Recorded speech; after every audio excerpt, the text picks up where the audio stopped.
there are 180 unrecognized currencies out there, meaning there are thousands upon thousands of unique combinations of currency that can be exchanged. Even at the scale of the global economy, this means it's not always easy to find a willing partner to trade currency with when needed. Therefore, 88% of the time, currency transactions occur with the US dollar.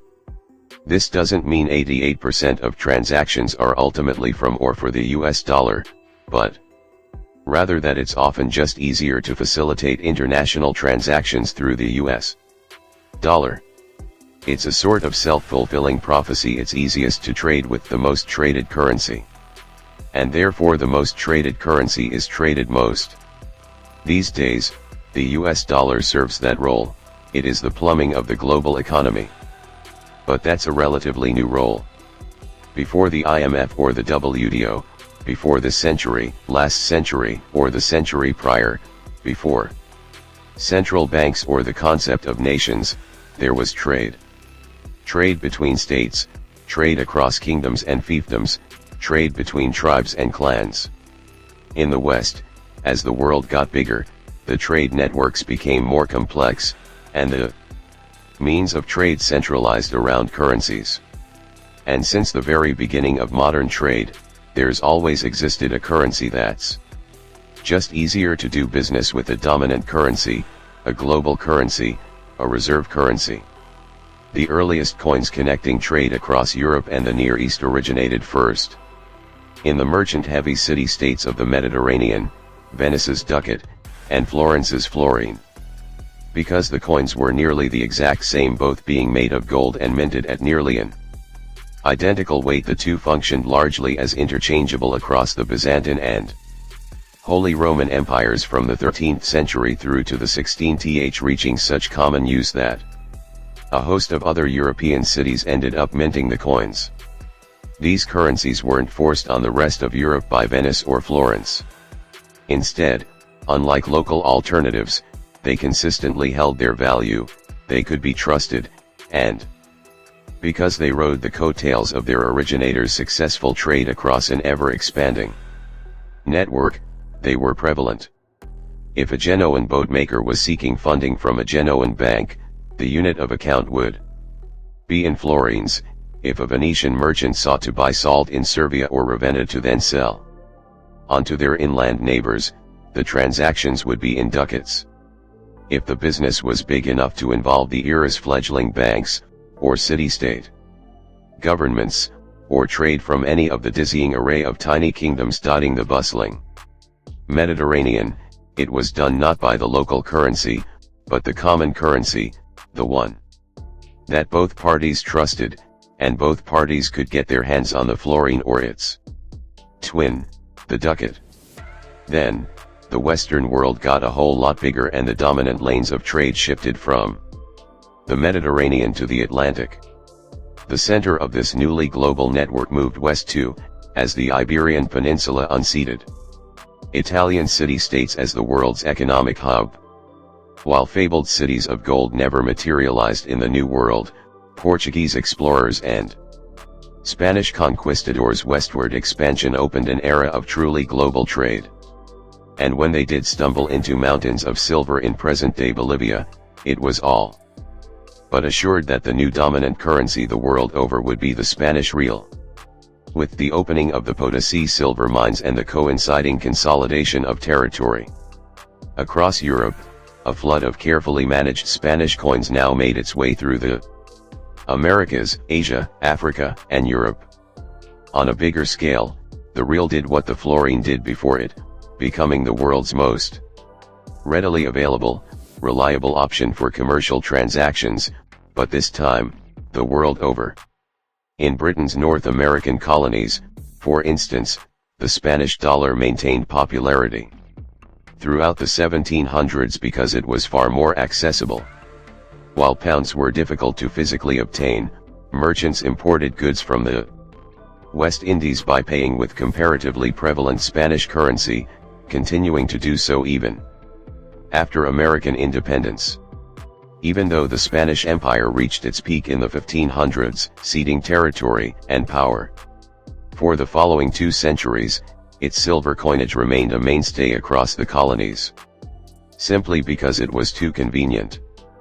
But the riddle's staying power as reserve currency proved shorter in Europe, as the land poor, but ever innovative Dutch, provided an alternative for European traders in the form of the guilder, with arguably the first central bank protecting Dutch currency from debasement, and the world's first corporate entity establishing the state as the most powerful of trade partners. The Dutch money quickly became Europe's most trustworthy currency.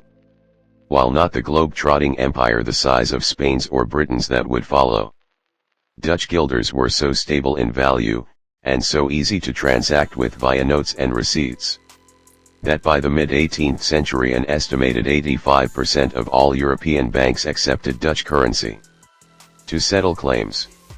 Since the dawn of international trade, the currency of the conquerors on account of its reach and its steady value became the global currency out of convenience, sometimes holding onto that top spot long after the sun had set on the empire that created them. Through such convenience, they became the period's de facto reserve currency, the form of money that banks and businesses would hold onto to facilitate international transactions. With the arrival of nation-states, central banks, and paper money, the conquerors' cash still ruled, but now its status as a world reserve became codified. Like dominant currencies before it, the pound sterling rode the territorial expansion of the British Empire, the rapid commercial success wrought by industrialization, and the meteoric rise of its capital city to the top of the financial world. With global reach and demand, central banks around the world began to hoover up pounds.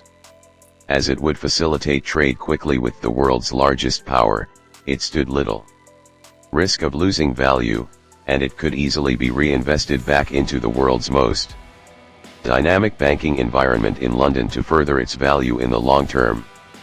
Central banks the world over trusted the pound as a store of value, and found it so useful to facilitate international trade that by 1900, the pound accounted for 62% of the world's reserve currency. But the pound's era of dominance, like those before it, wouldn't last. With the US controlling the lion's share of world's gold after World War II, international trade, and therefore central bank reserves, moved to the US dollar. While the specifics of the arrangement have changed as the dollars moved off the gold standard, it has remained the unquestioned international trade currency decade after decade, until now. Over recent years, events cascaded into a barrage of questions over whether 2023 marks the beginning of the end for the US dollar, and while hardly the cause, the trigger, at least, was Vladimir Putin's decision to send his country's troops on an illegal, unprovoked invasion of Ukraine. In the view of most, this required consequences, but only medium-sized ones. After all, Russia is a nuclear power with a massive military and irrational, volatile leadership, so rather than engaging in physical warfare, the West confined their actions to economic warfare. But this battlefield was bizarrely confined to the US. You see, in the global financial system, the United States has a degree of jurisdiction. If US financial infrastructure is used, if US banking institutions are used, if US companies are involved, if US nationals are involved, or even if the US dollar is used. That's to say, given the centrality of the dollar in global finance, the US has near total jurisdiction over global finance. If it wants to cut off financial flows anywhere, it almost certainly can. It is for this reason why a US sanction is essentially a global sanction. For example, when the US withdrew from the Iran nuclear deal and reinstated sanctions on Iran in 2018, European Union nations were still free to do business with the country. But in order to do so, they would need to avoid interacting with US banks, US companies, or the US dollar, which was near impossible, trade cratered a full 92.8% between 2018 and 2019, even though it was completely legal. Western countries concurred quite a bit more on the US implementation of sanctions against Russia, but the scale and severity of these financial penalties was massive. The US was able to easily and almost immediately immobilize, freeze, or seize some $330 billion in Russian money in the US and abroad, and play a part in freezing half of Russia's central bank reserves, but it didn't stop there. Thanks to the US International Emergency Economic Powers Act, it was able to physically seize assets far outside the United States. For example, Fijian authorities seized a $300 million yacht owned by Russian oligarch Suleiman Kerimov on the US behalf, since the Russian owner routed payments for the ship's maintenance and operations through the American financial system. Now, few outside of Russia and its allies debated the merits of these sanctions, but their extent and efficacy led certain nations, especially those sitting in the vast gray area between ally and enemy, to ask whether this was too great a power to bestow to a single country. It's the same debate as with any powerful weapon. The mere existence of a nuclear bomb is worth questioning, no matter who holds it, and yet in this case, there was a way to take oneself outside the range of this economic warhead. Russia fired first, but this time, out of necessity. Or put another way, Russian trading partners set up systems to allow the country to circumvent the sanctions placed to punish them for the unprovoked invasion of a sovereign nation. China led the charge on this side of the equation. Trading volume between the Russian ruble and Chinese yuan spiked massively as the nation offered its financial system up as an origin, destination, and intermediary for Russian money. After all, the direct financial connections circumventing the Western SWIFT payments system that Russia could no longer use were actually already in place. China had started a concerted push in 2010 to internationalize the yuan as an alternative to the dollar, and Russia was a willing partner in this mission.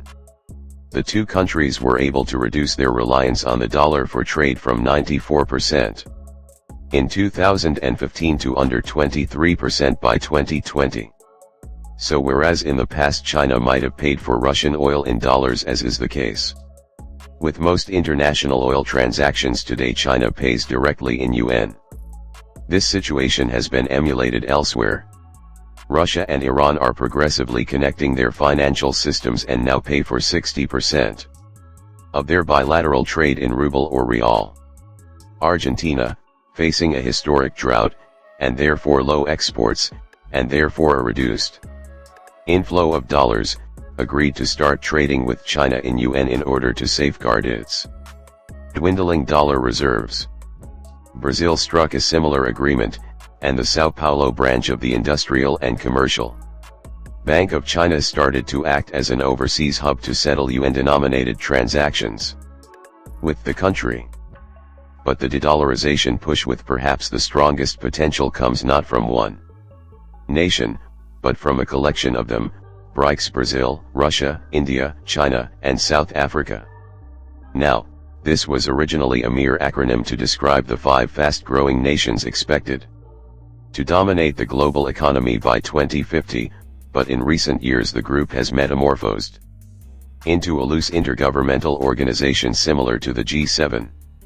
In fact, in many ways, considering their growing influence and lack of overlap with the G7 member nations, they're considered a rival to the more Western organization.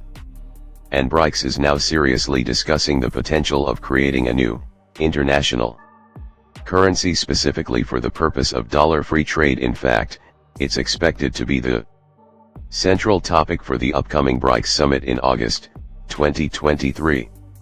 Economists agree that, at least on paper, given the scale of their economies, their trade surplus, and the willingness of dozens of other countries to sign on to such an effort, a BRICS currency might pose the strongest challenge yet to the dollar's reign.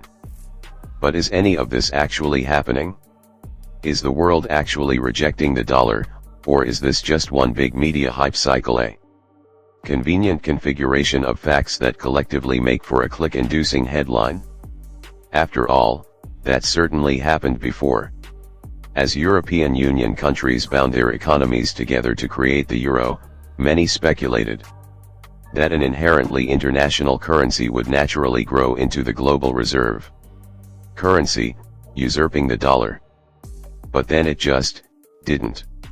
After initial growth in international use relative to the US dollar, euro reserve volume plateaued, stymied by the European debt crisis, the lack of UK integration into the system, and ultimately lower confidence in the currency's stability relative to the US dollar.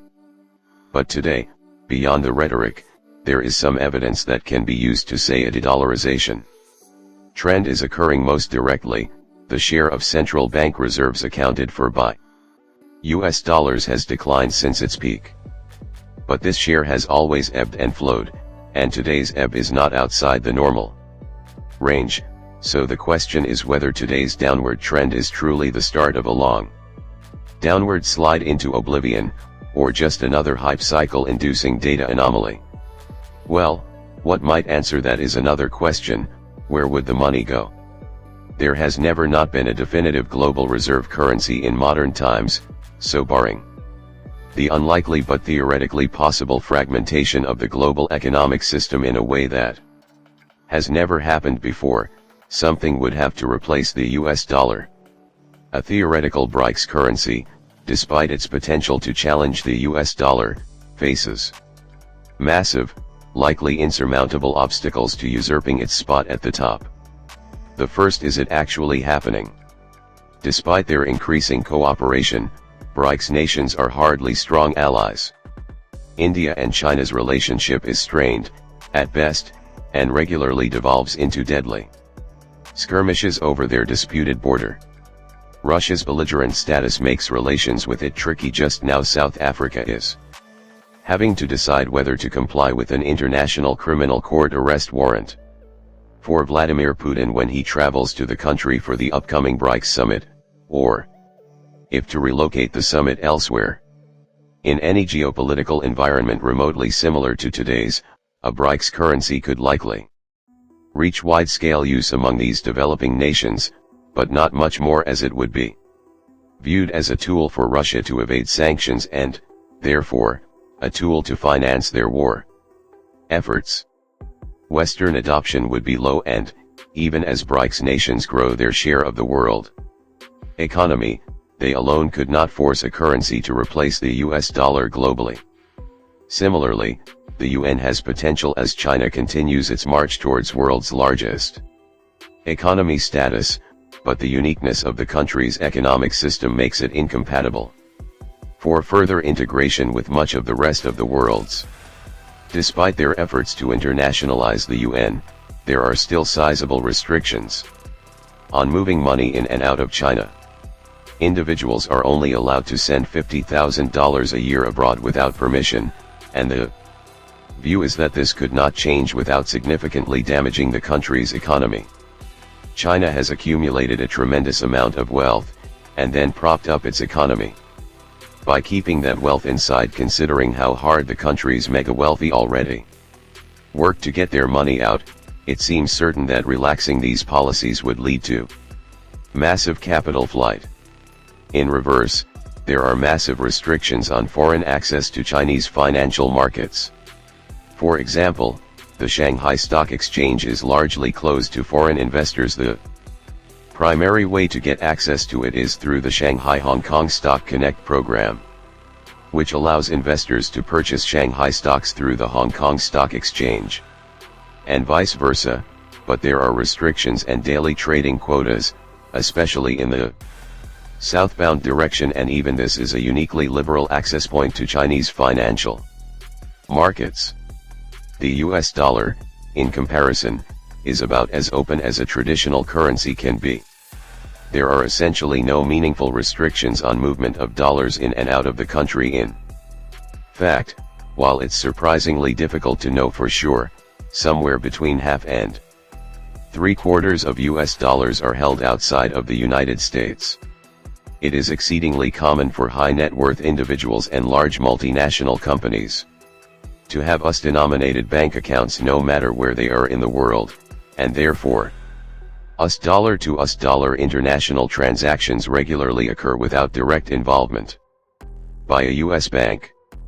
While China is setting up mechanisms for a growing UN trade abroad, the restrictions on movement to and from the country make it nearly impossible for the UN to meaningfully challenge the dollar's international role, as access to a robust, liquid capital market is perhaps the key tenet of a reserve currency. It's an investment meant to emulate nearly all qualities of one's domestic currency, so it must be transferable to the domestic currency nearly immediately and without restriction. Ultimately, there are two situations that could lead to the end of the US dollar's international supremacy. The first is the more traditional: if the American economy encounters a massive economic collapse to the point where the dollar is no longer the safest store of value, then capital will flee elsewhere. But this would have to be massive, generation defining, and likely isolated to the country itself, rather than a global financial crisis that would make all currencies risky stores of value. This is, after all, how every other reserve currency before has fallen. But today, with the powers unlocked by the modern financial system, there is a new option, the forced option, the one that the current media hype cycle is based on. Reserve currencies operate off a network effect. They're useful because everyone else uses them. Right now, the majority of the world's economy agrees that the so-called weaponization of the dollar is primarily being done for good, and this will likely stay this way. Ultimately, the US can only use its economic weapon so much because the weapon is granted to it by the rest of the world. Someone's always going to have it, and so the rare case that could force it to change hands is if there's overwhelming international consensus that the US is using it improperly, that the US is meddling in global affairs thanks to dollar centrality. What's sure is that in today's tense geopolitical environment, those calls are growing louder. But they're from a minority of nations, and the majority agrees that American action is merely a reflection of international consensus. That means there's always this implicit threat: if the US acts improperly, then countries will move their reserves out of the dollar. That keeps America more or less in line with the international consensus.